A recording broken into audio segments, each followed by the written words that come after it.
이 책은 항공업계에서 혜성처럼 등장한 사우스웨스트 항공사의 성공 전략과 철학을 소개하는 책인데요. 그들이 기내식으로 제공하는 땅콩 한 봉지에서 유래한 너츠라는 개념 아래 69분기 연속 흑자 경영의 신화에 대한 내용입니다. 너츠는 미친, 머리가 돈, 열광적인, 비상식적인, 열중하는, 기발한, 파격적인 등의 미국 구어인데요. 본문에서는 열중하는, 기발한, 파격적인 이라는 등의 뜻으로 쓰이고 있습니다. 이 책은 총 4부로 1부 당신도 너츠에서는 사우스웨스트 정신의 탄생 과정을 살펴보고 기본에서 파격으로 파격 대 기본 지키기 사우스웨스트의 장점을 얘기하는 2부와 3부에서는 사우스웨스트의 엄청난 성공을 가져다준 비결을 나열하듯이 설명합니다. 마지막 4부에서는 사우스웨스트의 회장 허브 켈러허의 리더십에 대한 얘기로 마무리되는데요. 사우스웨스트 항공은 저가 항공사로 독특한 서비스와 문화로 유명합니다. 좌석을 선착순 배정, 소송 들어온 회전과 팔씨름으로 해결하며 직원을 고객보다 먼저 기내식 대신 땅콩을 제공합니다. 사우스웨스트 항공사는 샌안토니오의 사업가이면서 자그마한 항공서비스 회사를 소유한 롤링 킹과 그를 지원하는 은행가 존 파커의 합작품으로 휴스턴, 댈러스, 샌안토니오 사이의 비행기 여행값이 값만 비싸고 불편의 세 도시 사이의 항공사업을 한번 해보는 게 어떨까 하고 시작된 사업이었습니다.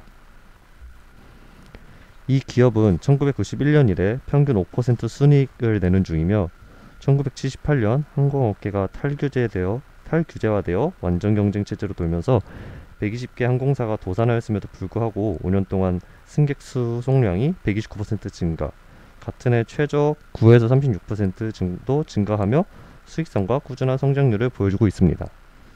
또한 자본 집약적인 항공업에서 한결같이 건실한 재무 구조를 유지해 왔는데요. 사우스웨스트는 29%의 차입금을 쓰고 있으며 리스 비용까지 합치면 외부 자금 의존도가 58%뿐으로 건실한 재무제표를 보이고 있습니다. 또 항공업계 탈규제 이후 사우스웨스트 항공사만이 전 취향 노선 최저 운임 시행으로 가장 낮은 항공 운임 비즈니스 모델을 선보이고, 이런 낮은 항공료와 탁월한 고객 서비스로 자연스레 충성 고객 비율이 높아져 시장 점유율 60%를 유지할 수 있었습니다.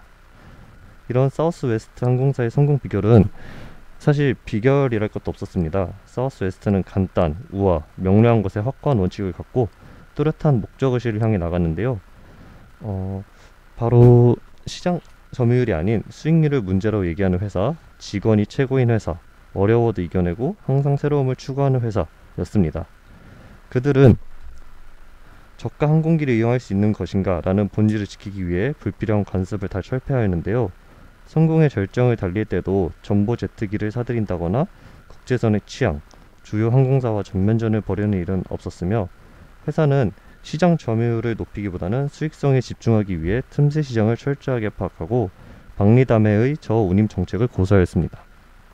또 사우스웨스트 항공사는 재미를 대단히 중요하게 생각하여 직원 채용도 유머가 많은 사람, 열심히 놀고 효율적으로 일하는 사람을 뽑는다라는 규칙하에 스스로 프로라고 불리는 사람 대신 웃음과 우아함을 갖추고 기업의 주인, 즉 기업가 정신을 가진 사람을 채용하였습니다. 그리고 직원들에게 어린애 같은 호기심과 열광적인 태도를 적극적으로 권장하며 모든 사람으로부터 미친듯이 배우고 도전에 대한 실패를 두려워하지 말라는 기본적인 태도에 대한 원칙을 얘기하였습니다. 사우스웨스트의 성공은 이러한 원칙과 더불어 그들의 장점인 마케팅으로 고객 의사소통을 활용해 이루어졌는데요. 허브 켈러어는 고객의 마음을 얻기 위해선 의사소통을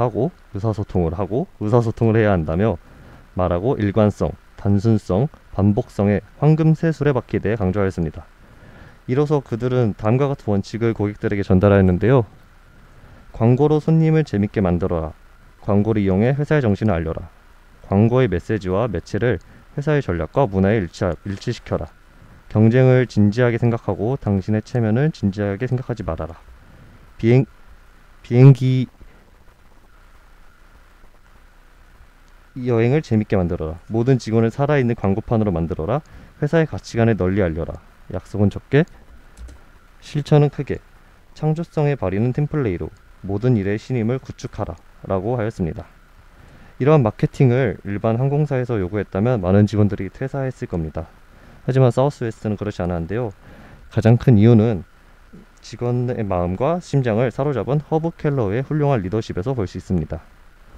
허브 켈러는 우리 회사는 직원들이 만든 회사입니다. 매일 훌륭한 직원들을 진심으로 축하해 주어야 합니다. 라고 항상 얘기했다고 합니다. 여기서 말하는 훌륭한 직원은 뛰어난 업무 실적 기준 외에도 복잡한 문제를 창조적으로 해결, 또 창의적인 아이디어와 프로그램을 제시하는 직원들을 말하고 그런 직원들에게 좋은 이윤상, 유머 감각상, 인간관계상 등 적극적이고 파격적인 상들을 수여하였습니다. 따라서 직원들은 가벼운 마음으로 회사의 정신과 기업 문화를 정확하게 깨닫고 행동하였으며 기업가 정신을 가지고 업무할 수 있었다고 합니다. 실제로 허브 켈러는 스토리를 말하는 사람, 지도자였는데요. 그는 말하는 대로 행동하라. 당신이 통제할 수 있는 것에 집중하라. 사람을 사랑하며 행동으로 유도하고 정치적 기술을 날카롭게 항상 준비하는 자세. 정성껏 들어라. 와 같이 사람들에게 영향을 미치는 방법을 알고 행동하였습니다. 그의 직원들을 믿고 존중하는 마음은 결국 직원들에게 사명감을 부여하고 동기유발을 가져오게 되었습니다. 이 책은 우리에게 너츠 정신을 다시 한번 일깨워주며 마치는데요. 진심으로 축하해줘라. 영웅 의식을 심어주는 목적으로 추구하라. 우리 자신이나 일을 훼손하지 않고 일을 간단하게 하자. 더 많은 리스크를 걸고 파격적으로 생각하자. 기발한 점을 자유롭게 표현하라. 사랑을 주고 받는 방식으로 생활하고 일하자. 라고 말하였습니다. 우리 주변에는 관습의 안전함, 그늘 속에서 안주하는 삶을 사는 사람들이 늘 있습니다. 그들은 스스로를 정당하기 위해 진정한 삶을 영위하려는 너츠가 되기 위한 당신을 비판할지도 모릅니다. 그들은 꿈을 스스로 포기하고 남의 허락을 받아야만 마지못해 하는 사람들입니다. 하지만 우리는 그러한 비판을 넘어 진정으로 흥미있는 것을 찾고 화끈하게 일하고 살아간다면 우리 스스로는 너츠가 될 수 있습니다. 당신은 그늘에 있을 겁니까? 너츠로 살 것입니까?